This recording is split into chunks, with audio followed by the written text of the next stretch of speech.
1950കളുടെ തുടക്കത്തിൽ ജപ്പാനിലെ മിനാമാറ്റ എന്നൊരു ചെറിയ തീരദേശ പട്ടണത്തിലെ നിവാസികൾ വളരെയധികം അസ്വസ്ഥത ഉളവാക്കുന്ന ഒരു കാര്യം ശ്രദ്ധിച്ചു. പൂച്ചകൾ വിചിത്രമായി പെരുമാറാൻ തുടങ്ങിയിരിക്കുന്നു.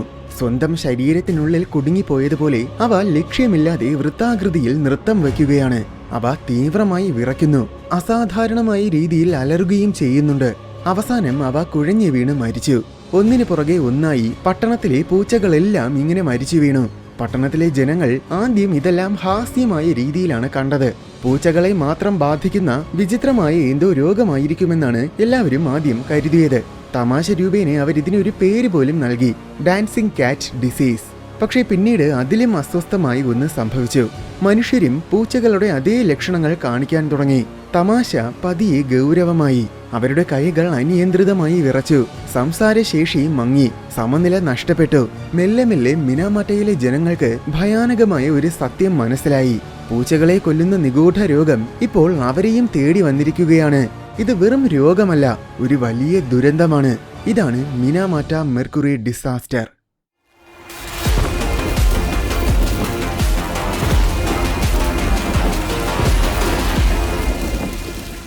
മിനാമാറ്റ ഒരു വ്യാവസായിക നഗരമായിരുന്നില്ല. തിരക്കേറിയതുമായിരുന്നില്ല. സമ്പന്നവുമായിരുന്നില്ല. ജപ്പാന്റെ തെക്കൻ ദ്വീപായ ക്യൂഷുവിലെ ശാന്തമായി ചെറിയൊരു മത്സ്യബന്ധന പട്ടണമായിരുന്നു ഇത്. ഇവിടുത്തെ മനുഷ്യർക്ക് സമുദ്രമായിരുന്നു എല്ലാം. സകല കുടുംബങ്ങളും ഭക്ഷണത്തിനും വരുമാനത്തിനും അതിജീവനത്തിനും മത്സ്യബന്ധനത്തെയാണ് ആശ്രയിച്ചിരുന്നത്. കുട്ടികൾ എല്ലാ ദിവസവും മത്സ്യം കഴിച്ചാണ് വളർന്നത്. മലയാളികൾക്ക് ചോറെന്ന പോലെ ഇവർക്ക് മത്സ്യം ഒഴിവാക്കാൻ പറ്റാത്തതായിരുന്നു. ഒരുപാട് തലമുറകൾ ഈ രീതിയിൽ തന്നെയാണ് ഇവിടെ ജീവിച്ചത്. സകല വെല്ലുവിളികളെയും തരണം ചെയ്ത് സമാധാനത്തോടെ അവർ ജീവിച്ചു. അന്നം തരുന്ന ജലത്തെ എപ്പോഴും അവർ പൂർണ്ണമായും വിശ്വസിച്ചിരുന്നു. അങ്ങനെയിരിക്കെ 1908 ഈ സമാധാനപരമായ പട്ടണത്തിന് മധ്യത്തിൽ തീരത്തിനോട് ചേർന്ന് ഒരു വലിയ ഫാക്ടറി നിർമ്മിച്ചു. ചിസോ കോർപ്പറേഷൻ എന്നൊരു കമ്പനിയാണ് ഇത് നിർമ്മിച്ചത്. സാമ്പത്തികമായി പിന്നിലോട്ടായിരുന്ന മിനാമാറ്റയിലെ ജനങ്ങൾക്ക് ഈ ഫാക്ടറി വളരെ വേഗം തന്നെ വലിയൊരു അനുഗ്രഹമായി മാറി. കാരണം അത് ഒരുപാട് പേർക്ക് തൊഴിലവസരങ്ങൾ നൽകി. പ്രാദേശിക സമ്പദ് വ്യവസ്ഥയെ പോലും അത് സ്ഥിരപ്പെടുത്തി.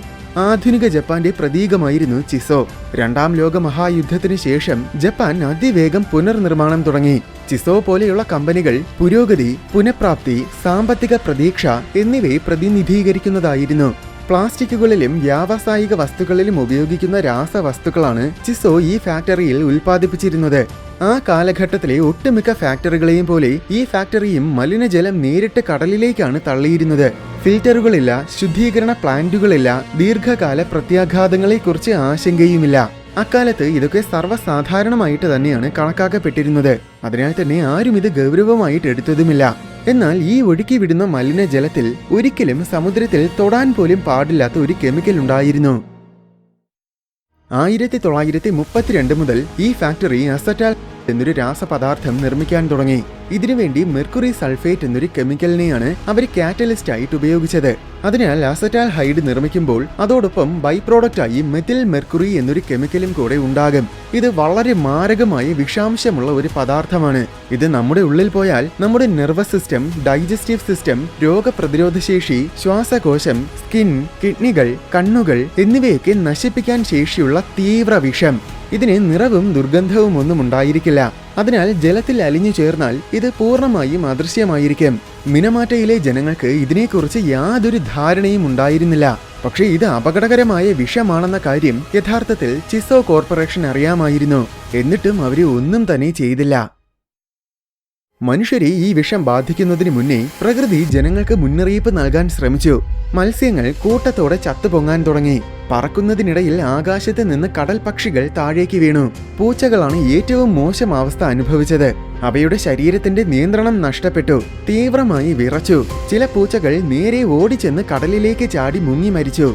ഇതൊന്നും ഒറ്റപ്പെട്ട സംഭവങ്ങളായിരുന്നില്ല. മൊത്തം പട്ടണവും ഇത്തരത്തിലുള്ള ഭയാനകമായ കാഴ്ചകൾ പതിവായി കാണാൻ തുടങ്ങി. എന്നിട്ടും ഡാൻസിംഗ് ഡിസീസ് എന്ന് പറഞ്ഞ് പൂച്ചകളെ പരിഹസിച്ചതല്ലാതെ ആരും ഇത് അത്ര ഗൗരവമായി പരിഗണിച്ചില്ല. ഫാക്ടറിയിൽ ആരും പരിശോധനകളും നടത്തിയില്ല, അന്വേഷണങ്ങളും ഉണ്ടായില്ല. ഫാക്ടറിയെ ആരും സംശയിച്ചതുപോലുമില്ല എന്നതാണ് സത്യം. അങ്ങനെ മിനാമാറ്റയിലെ ജീവിതം വീണ്ടും തുടർന്നു. നിർഭാഗ്യവശാൽ ഈ അശ്രദ്ധ കാരണം ഒടുവിൽ മനുഷ്യരും രോഗികളാകാൻ തുടങ്ങി. മനുഷ്യർക്ക് വിഷബാധ കിട്ടാൻ ഒരുപാട് കാലമെടുത്തു. വളരെ ചെറിയ രീതിയിലാണിത് മനുഷ്യരെ ബാധിക്കാൻ തുടങ്ങിയത്. ഒരു മത്സ്യത്തൊഴിലാളി തന്റെ ഉപകരണങ്ങൾ ആവർത്തിച്ച് താഴേക്കിട്ടുകൊണ്ടിരുന്നു. ഒരു കുട്ടി നടക്കുമ്പോൾ ഇടയ്ക്കിടയ്ക്ക് ഇടറി വീണു. ഒരു സ്ത്രീ വ്യക്തമായി സംസാരിക്കാൻ പാടുപെട്ടു. ഇതൊന്നും അത്ര തീവ്രമായിരുന്നില്ല. എന്നാൽ കാലം പോകുന്നതിനനുസരിച്ച് പതിയെ പതിയെ രോഗാവസ്ഥകളുടെ തീവ്രതയും കൂടാൻ തുടങ്ങി. അനിയന്ത്രിതമായി വിറയ്ക്കുന്നു, സമനില നഷ്ടമാകുന്നു, കണ്ണുകളിൽ അന്ധത ബാധിക്കുന്നു, അപസ്മാരമുണ്ടാകുന്നു. അങ്ങനെ പല രീതിയിലുമുള്ള മാരകമായ അവസ്ഥകൾ. ചിലർക്ക് സ്വയം ഭക്ഷണം കഴിക്കാൻ കഴിഞ്ഞില്ല. മറ്റു ചിലർക്ക് സ്വന്തം കുടുംബങ്ങളെ പോലും തിരിച്ചറിയാൻ പറ്റാതെയായി. മിനമാറ്റയിലെ ആശുപത്രികൾ രോഗികളെ കൊണ്ട് നിറഞ്ഞു. പക്ഷേ ഡോക്ടർമാർക്ക് ഇവരെയൊക്കെ ബാധിച്ച രോഗം എന്താണെന്ന് നിർണ്ണയിക്കാൻ കഴിഞ്ഞില്ല. കാരണം ഇതൊരു ഇൻഫെക്ഷനുമല്ല, ജനിതക രോഗവുമല്ല, പകർച്ചവ്യാധിയുമല്ല. അതിനാൽ ഡോക്ടേഴ്സൊക്കെ എന്ത് ചെയ്യണമെന്നറിയാതെ ആകെ പരിഭ്രാന്തരായി. രോഗം മൂർച്ഛിച്ച ആൾക്കാരൊക്കെ മരിക്കുകയും ചെയ്യുന്നുണ്ടായിരുന്നു. ഒടുവിൽ 1957 എന്താണെന്ന് പോലും മനസ്സിലാക്കാൻ സാധിക്കാത്ത ഈ നിഗൂഢ രോഗത്തിന് ഒരു പേര് നൽകി: മിനമാറ്റ ഡിസീസ്.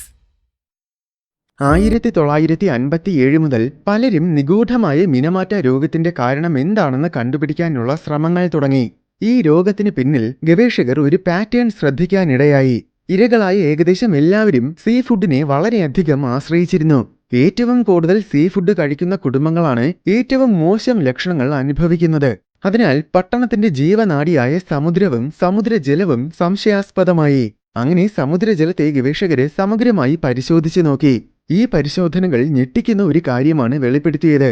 മിനമാറ്റ ഉൾക്കടലിലെ മത്സ്യങ്ങളിലും കക്കയിലും അങ്ങനെ സകല ജീവികളിലും വൻതോതിൽ മെഥിൽ മെർക്കുറി ഉണ്ടായിരുന്നു. മനുഷ്യന്റെ നെർവസ് സിസ്റ്റത്തിലേക്ക് വളരെ എളുപ്പത്തിൽ പ്രവേശിക്കാൻ കഴിയുന്ന ഒരുതരം മെർക്കുറിയാണിത്. മെർക്കുറിയുടെ ഒരു സവിശേഷത എന്നത് അത് ഒരിക്കലും ജലത്തിൽ ഡൈല്യൂട്ട് ആകില്ല, പകരം അടിഞ്ഞു കൂടിക്കൊണ്ടിരിക്കും. അതിനാൽ ആഹാര ശൃംഖലയിലെ ഓരോ ഘട്ടം കൂടുമ്പോഴും മെർക്കുറിയുടെ അളവും ശക്തിയും കൂടിക്കൊണ്ടിരിക്കും. ഇങ്ങനെ മെർക്കുറി ആഹാര ശൃംഖലയിലെ അവസാനത്തെ കണ്ണിയായ മനുഷ്യനിലെത്തുമ്പോഴേക്കും, അതായത് മനുഷ്യർ മത്സ്യവും മറ്റ് സീ ഫുഡും ഒക്കെ കഴിക്കുമ്പോൾ, ഈ മെർക്കുറിയുടെ വിഷം തലച്ചോറിലെ കോശങ്ങളെ പോലും നശിപ്പിക്കാൻ തക്ക വിധത്തിൽ ശക്തമായിരിക്കും. ഈ വിഷത്തിന്റെ ഉറവിടം ആദ്യമേ തന്നെ ഏകദേശം വ്യക്തമായിരുന്നു. കാരണം ഇവിടുത്തെ സമുദ്രത്തിൽ മെർക്കുറി വരാൻ ഒരേ ഒരു വഴി മാത്രമേ ഉണ്ടായിരുന്നുള്ളൂ. അതാണ് ചിസോ ഫാക്ടറിയിൽ നിന്നും ഒഴുക്കിവിടുന്ന മലിനജലം. ഇത് മനസ്സിലാക്കിയ ഉടനെ ഗവേഷകർ കമ്പനിക്ക് മുന്നറിയിപ്പ് നൽകി. അപ്പോൾ കമ്പനിയിലെ അധികൃതരും ഇതിനെ ആസ്പദമാക്കി സ്വന്തമായി പഠനങ്ങളും പരീക്ഷണങ്ങളും നടത്തി. അവര് ഫാക്ടറിയിലെ മലിനജലം മത്സ്യങ്ങൾ കൊണ്ട് നിറച്ച് ഒരു ടാങ്കിലേക്ക് ഒഴുക്കി നോക്കി. ഗവേഷകർ പറഞ്ഞതുപോലെ ആ മത്സ്യങ്ങളെല്ലാം ചത്തു. പൂച്ചകളിലും ഫാക്ടറിയിലെ മലിനജലം ഉപയോഗിച്ച് പരീക്ഷണങ്ങൾ നടത്തി നോക്കി. പ്രഡിക്റ്റ് ചെയ്ത പോലെ പൂച്ചകൾക്ക് ഡാൻസിംഗ് ക്യാറ്റ് രോഗം വന്നു. അപ്പോൾ ഗവേഷകർ പറഞ്ഞത് സത്യമായിരുന്നുവെന്നും മെഥിൽ മെർക്കുറി പ്രതീക്ഷിച്ചതിലും കൂടുതൽ ഡേഞ്ചറസ് ആണെന്നും കമ്പനിക്ക് ബോധ്യമായി. കാരണം അവർക്ക് മുന്നിലുള്ള തെളിവുകൾ നിഷേധിക്കാനാവാത്തതായിരുന്നു. പക്ഷെ എന്നിട്ടും ചിസോ ഒന്നും ചെയ്തില്ല. കമ്പനി നടത്തിയ പരീക്ഷണങ്ങളുടെ ഫലങ്ങളൊന്നും അവർ പുറത്തുവിട്ടില്ല. എല്ലാം രഹസ്യമായി സൂക്ഷിച്ചു. മലിനജലം വീണ്ടും സമുദ്രത്തിലേക്ക് തന്നെ ഒഴുക്കിക്കൊണ്ടിരുന്നു. ചിസോയുടെ ഉന്നത ബന്ധങ്ങൾ ഉപയോഗിച്ച് ഗവേഷകരുടെ റിപ്പോർട്ട്സും പുറത്തു വരാതെ മൂടിവെച്ചു. കാശ് കൊടുത്ത് ഉദ്യോഗസ്ഥരെയൊക്കെ വശത്താക്കി. വിഷം ബാധിക്കപ്പെട്ട കുടുംബങ്ങൾക്ക് രഹസ്യമായി കാശ് നൽകുകയും അവരുടെ വാ അടപ്പിക്കുകയും ചെയ്തു. ഇനി ഇതിന്റെ പേരിൽ നിയമ നടപടികൾക്കൊന്നും പോകില്ല എന്നും അവരിൽ നിന്ന് എഴുതി വാങ്ങുകയും ചെയ്തു. അങ്ങനെ വിഷം നിലച്ചില്ല. അത് വീണ്ടും എല്ലാ ദിവസവും ഉൾക്കടലിലേക്ക് ഒഴുകിക്കൊണ്ടിരുന്നു. മെഥിൽ മെർക്കുറിക്ക് പുറമെ ഇനോർഗാനിക്കായ വേസ്റ്റ് മെർക്കുറിയും കമ്പനി കടലിലേക്കാണ് ഒഴുക്കി വിട്ടിരുന്നത്. ഈ മെർക്കുറിയെ അനൈറോബിക് ബാക്ടീരിയകൾ ആഹാരമാക്കുകയും അതിലൂടെ മെഥിൽ മെർക്കുറി ഉണ്ടാക്കുകയും ചെയ്തിരുന്നു. അങ്ങനെ ജലത്തിലെ മെഥിൽ മെർക്കുറിയുടെ അളവ് വീണ്ടും വർദ്ധിച്ചു. 1958 ജനങ്ങൾ ചിസോ ഫാക്ടറിയെ കൂടുതൽ സംശയിക്കാൻ തുടങ്ങി. അപ്പോൾ തെളിവ് നശിപ്പിക്കാൻ ചിസോ മലിനജലത്തെ ഒരു നദിയിലേക്ക് ഒഴുക്കിവിടാൻ ശ്രമിച്ചു. പക്ഷേ അതിലൂടെ വേറെ കുറെ ഗ്രാമങ്ങൾക്കും മെർക്കുറി വിഷം ബാധിച്ചു. അത് പെട്ടെന്ന് കണ്ടുപിടിക്കുമെന്ന് മനസ്സിലാക്കിയ ചിസോ വീണ്ടും പഴയതുപോലെ സമുദ്രത്തിലേക്ക് തന്നെ ഒഴുക്കിവിട്ടു. അനന്തരഫലമായി മിനമാറ്റ അവരെ പോലും അറിയാതെ പതിയെ പതിയെ ഭയാനകമായ ഒരു ദുരന്തത്തിലേക്ക് പോവുകയായിരുന്നു. 1962 മുതലാണ് ഏറ്റവും മോശമായ പ്രത്യാഘാതങ്ങൾ അനുഭവിക്കാൻ തുടങ്ങിയത്. കാരണം അപ്പോഴേക്കും നവജാത ശിശുക്കളിലും മിനമാറ്റ രോഗമുണ്ടാകാൻ തുടങ്ങി. യഥാർത്ഥത്തിൽ 1955 മുതൽ തന്നെ ഇത് നവജാത ശിശുക്കളിൽ പ്രത്യക്ഷപ്പെടാൻ തുടങ്ങിയിരുന്നു. 18ഓളം കുട്ടികൾ കൊല്ലപ്പെടുകയും ചെയ്തിരുന്നു. പക്ഷെ അതെല്ലാം മറ്റെന്തോ രോഗമായിരുന്നുവെന്നാണ് പണ്ട് കരുതിയിരുന്നത്. എന്നാൽ അതെല്ലാം ശരിക്കും മിനമാറ്റ രോഗമായിരുന്നുവെന്ന് തിരിച്ചറിയുന്നത് 1962 നടത്തിയ പഠനങ്ങളിലൂടെയാണ്. മെർക്കുറി വിഷം കാരണം കുട്ടികൾ ജനിക്കുന്നത് തലച്ചോറിന് ഗുരുതരമായ തകരാറുകൾ സംഭവിച്ചിട്ടാണ്. അനന്തരഫലമായി ചില കുട്ടികൾക്ക് ചലിക്കാൻ കഴിഞ്ഞില്ല, ചിലർക്ക് സംസാരിക്കാൻ കഴിഞ്ഞില്ല, ചിലർക്ക് അതിജീവിക്കാൻ പോലും സാധിക്കാതെ ജീവൻ നഷ്ടമായി. ഈ കുട്ടികളൊന്നും ഒരിക്കലും മലിനമായ സീ ഫുഡ് കഴിച്ചിട്ടില്ല. പക്ഷേ അവരുടെ അമ്മമാർ കഴിച്ചിരുന്നു. അമ്മമാരിലൂടെ ഗർഭാവസ്ഥയിൽ തന്നെ മെർക്കുറി കുഞ്ഞിന്റെ വികസ്വര തലച്ചോറിന് കേടുപാടുകൾ വരുത്തും. അങ്ങനെയാണ് നവജാത ശിശുക്കൾക്ക് പോലും മിനാമാറ്റ രോഗം വരുന്നത്. ഇത് വെറുമൊരു ദുരന്തമായിരുന്നില്ല, തലമുറകളുടെ സർവനാശമായിരുന്നു. മുഴുവൻ കുടുംബങ്ങളും തകർന്നു. എന്നിട്ടും ഫാക്ടറി വീണ്ടും പ്രവർത്തിച്ചുകൊണ്ടിരുന്നു. മിനാമാറ്റ രോഗത്തിന് പിന്നിലെ കാരണം ഫാക്ടറിയിലെ മലിനജലമാണെന്ന വസ്തുത 1950കളുടെ അവസാനമായപ്പോഴേക്കും ഏകദേശം എല്ലാവർക്കും ബോധ്യമായി. അത്രയേറെ തെളിവുകളാണ് പല ഗവേഷകരും കൂടെ മുന്നോട്ട് വെച്ചത്. അങ്ങനെ 1959ന്റെ തുടക്കം മുതൽ മിനാമാറ്റയിലെ ജനങ്ങൾ, അതിൽ പ്രധാനമായും മത്സ്യത്തൊഴിലാളികൾ, ചിസോ ഫാക്ടറിക്കെതിരെ സമരം ചെയ്യാൻ തുടങ്ങി. അതിനാൽ 1959ൽ മലിനജലത്തെ ശുദ്ധീകരിക്കാൻ ഫാക്ടറിയിൽ ഒരു ഫിൽറ്റർ സ്ഥാപിച്ചു. വലിയ ആഘോഷത്തോടെയാണ് ഇത് സ്ഥാപിച്ചത്. ചിസോയുടെ പ്രസിഡന്റ് ഈ ഫിൽറ്റർ ശുദ്ധീകരിച്ച വെള്ളം പൊതുജനങ്ങൾക്ക് മുന്നിൽ വെച്ച് കുടിച്ചു കാണിക്കുകയും ചെയ്തു. എന്നാൽ യഥാർത്ഥത്തിൽ ഈ ഫിൽറ്റർ പൂർണ്ണമായും തട്ടിപ്പായിരുന്നു. പ്രസിഡന്റ് കുടിച്ചത് ഫിൽറ്ററിൽ നിന്നും വന്ന വെള്ളമല്ല. ഫിൽറ്റർ വെറും ഒരു ഡമ്മി മാത്രമാണ്. യഥാർത്ഥത്തിൽ നേരത്തെ ചെയ്തുകൊണ്ടിരുന്നത് പോലെ ഫാക്ടറിയുടെ മലിനജലം ശുദ്ധീകരിക്കാതെ അതേപടി തന്നെയാണ് വീണ്ടും കടലിലേക്ക് ഒഴുക്കിക്കൊണ്ടിരുന്നത്. അതുകൊണ്ട് തന്നെ വീണ്ടും കൂടുതൽ ജനങ്ങൾക്ക് വിഷബാധ ഉണ്ടായിക്കൊണ്ടിരുന്നു. 1960കളിൽ ജനങ്ങൾ രൂക്ഷമായി സമരം ചെയ്യാൻ തുടങ്ങി. പക്ഷേ വർഷങ്ങളായിട്ടും അധികാരികൾ മടിച്ചു നിന്നു. അതിന്റെ കാരണം വ്യക്തമായ ശാസ്ത്രീയമായ തെളിവുകളില്ലായിരുന്നു എന്ന മുടന്ത ന്യായവും ഫാക്ടറി പ്രവർത്തിപ്പിക്കുന്നതിന് കൃത്യമായ നിയമരീതികളൊന്നുമില്ല എന്നതും അഴിമതിയും ഒക്കെയാണ്. പക്ഷേ ഏറ്റവും പ്രധാന കാരണം യഥാർത്ഥത്തിൽ ചിസോ ജപ്പാന് വളരെ പ്രധാനപ്പെട്ട ഒരു കമ്പനിയായിരുന്നു.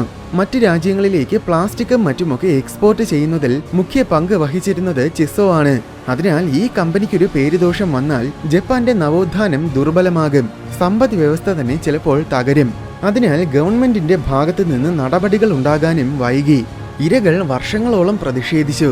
ബാധിക്കപ്പെട്ടവരുടെ കുടുംബങ്ങൾ ഉത്തരങ്ങൾ ആവശ്യപ്പെട്ടു. കേസുകൾ പതിറ്റാണ്ടുകളായി നീണ്ടുനിന്നു. ഒടുവിൽ 1968ൽ ചിസോ ഫാക്ടറിയിലെ മലിനജലമാണ് മിനാമാറ്റ രോഗത്തിന്റെ കാരണമെന്ന് ഗവൺമെന്റ് ഒഫീഷ്യലി അംഗീകരിച്ചു. അതോടെ മെർക്കുറി പൊല്യൂഷന് കാരണമാകുന്ന പ്രക്രിയയും ഫാക്ടറിയിൽ പൂർണ്ണമായും നിർത്തിവെച്ചു. ഒപ്പം മിനാമാറ്റ ജനങ്ങൾ ചിസോക്കെതിരെ നിയമയുദ്ധം തുടങ്ങുകയും ചെയ്തു. ഇതിനിടയിൽ സത്യം പുറത്തു വരാതിരിക്കാൻ ചിസോ പല ഉഡായിപ്പുകളും ചെയ്തു നോക്കി. ലാഭത്തിന് മുന്നിൽ മനുഷ്യജീവന് വിലയില്ലെന്ന് ചിസോ അധികൃതർ തെളിയിച്ചുകൊണ്ടിരുന്നു. 1972ൽ അമേരിക്കയിൽ നിന്നും സ്മിത്ത് എന്നൊരു പ്രശസ്തനായ ജേർണലിസ്റ്റിനെ ഒരു ജാപ്പനീസ് സ്ത്രീ സഹായത്തിനു വേണ്ടി മിനാമാറ്റയിലേക്ക് കൊണ്ടുവന്നു. സത്യം കണ്ടുപിടിക്കാൻ ശ്രമിക്കുന്നതിനിടയിൽ സ്മിത്തിനെ ചിസോയുടെ ഗുണ്ടകൾ കൊല്ലാൻ വരെ ശ്രമിച്ചിട്ടുണ്ട്. മിനാമാറ്റ ഡിസാസ്റ്ററിനെ ആസ്പദമാക്കി ഒരു സിനിമയുണ്ട്. ആ സിനിമയിൽ ജോണി ഡെപ്പിന്റെ ക്യാരക്ടറാണ് ഈ പറഞ്ഞ ജേർണലിസ്റ്റ്. സ്മിത്തിന്റെ ഇടപെടൽ കാരണമാണ് യഥാർത്ഥത്തിൽ മിനാമാറ്റയിൽ സംഭവിക്കുന്ന ദുരിതങ്ങളെല്ലാം ലോകമറിഞ്ഞത്. സ്മിത്ത് വരുന്നതിന് മുന്നേ മിനാമാറ്റ രോഗം പ്രാദേശികമായ ആരും അറിയാത്ത ഒരു പ്രശ്നം മാത്രമായിരുന്നു. മിനാമാറ്റ ഡിസീസിന്റെ ഏറ്റവും പ്രശസ്തമായ ഒരു ഫോട്ടോഗ്രാഫാണിത്. സ്മിത്താണിത് പകർത്തിയത്. ഇതുപോലെ ഫോട്ടോഗ്രാഫ്സ് പകർത്തി സ്മിത്ത് മിനാമാറ്റ ഡിസീസിനെ ലോക പ്രശസ്തമാക്കി. അങ്ങനെ സ്മിത്തിന്റെ സഹായത്തോടെ ഒടുവിൽ മിനാമാറ്റയിലെ ഇരകളുടെ വേദന ലോകം കണ്ടു. 1973ലാണ് കേസിന്റെ വിധി വന്നത്. സ്മിത്തിന്റെ അന്വേഷണങ്ങൾ ഈ കേസിൽ ഒരുപാട് സഹായകരമായിട്ടുണ്ട്. സർട്ടിഫൈഡ് രോഗികൾക്കെല്ലാം വലിയൊരു തുക നഷ്ടപരിഹാരം നൽകണമെന്നും ബാധിക്കപ്പെട്ടവർക്കെല്ലാം ജീവിതകാലം മുഴുവൻ പ്രതിമാസം ഒരു നിശ്ചിത തുക നൽകണമെന്നും എല്ലാവരുടെയും സകല മെഡിക്കൽ ചിലവുകളും ചിസോ വഹിക്കണമെന്നുമാണ് കോടതി വിധിച്ചത്. ചിസോയുടെ അധികൃതർ ജനങ്ങളോട് ക്ഷമാപണവും നടത്തി. അങ്ങനെ പതിറ്റാണ്ടുകൾ നീണ്ട പോരാട്ടത്തിനൊടുവിൽ മിനാമാറ്റ ജനങ്ങൾ ജയിച്ചു. പക്ഷെ അപ്പോഴേക്കും മിനാമാറ്റയിലെ ജനങ്ങൾക്കുണ്ടായ നഷ്ടം ഒരിക്കലും പരിഹരിക്കാനാവാത്തതായി മാറിയിരുന്നു. 70,000-ലേറെ പേരെയാണ് മിനാമാറ്റ രോഗം ബാധിച്ചത്. 10,000-കണക്കിന് പേരെ ഇത് മാരകമായി ബാധിച്ചു. 2,000-ൽ കൂടുതൽ പേർക്ക് ജീവൻ പോലും നഷ്ടമായി. ഇന്നും ഇതിന്റെ പ്രത്യാഘാതത്തിൽ ദുരിതം അനുഭവിക്കുന്നവരുണ്ട്. ഒരു ക്ഷമാപണത്തിനും ഈ നഷ്ടപ്പെട്ട ജീവിതങ്ങൾ പുനഃസ്ഥാപിക്കാൻ കഴിയില്ല. നഷ്ടപ്പെട്ട ജീവനെ തിരികെ കൊണ്ടുവരാൻ പണത്തിനും കഴിയില്ല. 1970കളുടെ അവസാനത്തിൽ സമുദ്രത്തിൽ നിന്നും മെർക്കുറി മാറ്റി സമുദ്രത്തിനെ ശുദ്ധീകരിച്ചു. അതത്ര നിസ്സാരമായിരുന്നില്ല. അതിനുവേണ്ടി അന്ന് 3,000 കോടി രൂപയിൽ കൂടുതൽ ചിലവാക്കേണ്ടി വന്നു. ഇന്നത്തെ വാല്യൂ വെച്ച് നോക്കിയാൽ ഏതാണ്ട് 63,000 കോടി രൂപ. വേർതിരിച്ചെടുത്ത ഈ മെർക്കുറി മുഴുവൻ അണ്ടർഗ്രൗണ്ടിൽ തന്നെ വളരെ സുരക്ഷിതമായി കുഴിച്ചു മൂടി. അതിനു മുകളിൽ ഇന്നൊരു വലിയ എക്കോ പാർക്ക് നിർമ്മിച്ചിട്ടുണ്ട്. 2013 മിനമാട്ട ദുരന്തത്തിൽ നിന്നും നമ്മൾ പൂർണ്ണമായും കരകയറിയെന്ന് ഒഫീഷ്യലായി ജപ്പാനിലെ പ്രസിഡന്റ് തന്നെ പ്രഖ്യാപിച്ചു. പക്ഷെ ഇപ്പോഴും ബാധിക്കപ്പെട്ട 10,000-കണക്കിന് പേരുണ്ട്. അവർക്കൊക്കെ ചിസോ ഇപ്പോഴും മാസം തോറും കാശ് കൊടുക്കുന്നുമുണ്ട്. മിനമാട്ട ഡിസാസ്റ്ററിന് ശേഷവും ചിസോ കമ്പനി അടച്ചുപൂട്ടിയില്ല. അത് വീണ്ടും പ്രവർത്തിച്ചുകൊണ്ട് തന്നെയിരുന്നു. പക്ഷേ മലിനജലം കടലിലേക്ക് തള്ളുന്നത് നിർത്തി. ജപ്പാൻ ന്യൂ ചിസോ എന്ന പേരിൽ പഴയ ചിസോ കമ്പനി ഇപ്പോഴും പ്രവർത്തിക്കുന്നുണ്ട്. മിനമാട്ട ദുരന്തത്തിന് ശേഷം ഫാക്ടറി പണിയുന്നതിലെ നിയമരീതികളൊക്കെ പൂർണ്ണമായും മാറി. അന്നേവരെ സേഫ്റ്റിക്ക് വലിയ പ്രാധാന്യമൊന്നും നൽകിയിരുന്നില്ല. എന്നാൽ ഈ ദുരന്തത്തിന് ശേഷം സേഫ്റ്റി നിയമങ്ങളെല്ലാം കർശനമാക്കി. വിഷമുണ്ടെങ്കിലും ഇല്ലെങ്കിലും മലിനജലം ഒരിക്കലും ജലസ്രോതസ്സുകളിലേക്ക് തുറന്നുവിടാൻ പാടില്ലെന്നും 1973 കോടതി പറഞ്ഞു. എന്തായാലും ഇനി ഭാവിയിൽ ഒരിക്കൽ മിനമാട്ടയിൽ ഭൂമികുലുക്കമോ സുനാമിയോ ഉണ്ടായാൽ അണ്ടർഗ്രൗണ്ടിൽ കുഴിച്ചു മൂടിയിരിക്കുന്ന മെർക്കുറി ഒരുപക്ഷെ പുറത്തു വരാനുള്ള സാധ്യതയുണ്ട്. അതിനാൽ ഇത് പൊട്ടാനിരിക്കുന്ന ഒരു ടൈം ബോംബ് പോലെയാണെന്നും അതിനുവേണ്ടി എന്തെങ്കിലും ചെയ്യണമെന്നും ഇപ്പോഴും പലരും വാദിക്കുന്നുണ്ട്. മിനമാട്ട ഡിസാസ്റ്റർ പ്രകൃതിയിലുണ്ടായ ഒന്നല്ല. അത് അജ്ഞതയിൽ നിന്നുമുണ്ടായതുമല്ല. അത് മനുഷ്യന്റെ ചില തീരുമാനങ്ങൾ കാരണമുണ്ടായതാണ്. ശാസ്ത്രത്തെ അവഗണിക്കാനുള്ള തീരുമാനം, ലാഭം സംരക്ഷിക്കാനുള്ള തീരുമാനം, നിശബ്ദത പാലിക്കാനുള്ള തീരുമാനം, ജനങ്ങളുടെ കഷ്ടതകൾക്ക് മുന്നിൽ കണ്ണടയ്ക്കാനുള്ള തീരുമാനം. മിനമാട്ട പട്ടണത്തിൽ വിസ്ഫോടനം സംഭവിച്ചില്ല. പക്ഷേ എന്നിട്ടും അത് തകർന്നു. പതിയെ പതിയെ നിശബ്ദമായി വിഷം നിറഞ്ഞ് നശിച്ചു. ഇത് തന്നെയാണ് ഈ ദുരന്തത്തിനെ ഭയാനകമാക്കുന്നതും. കാരണം ഇതുപോലുള്ള തീരുമാനങ്ങൾ ഇന്നും ആർക്ക് വേണമെങ്കിലും എടുക്കാം. എത്ര ജീവൻ വേണമെങ്കിലും നഷ്ടമാകാം.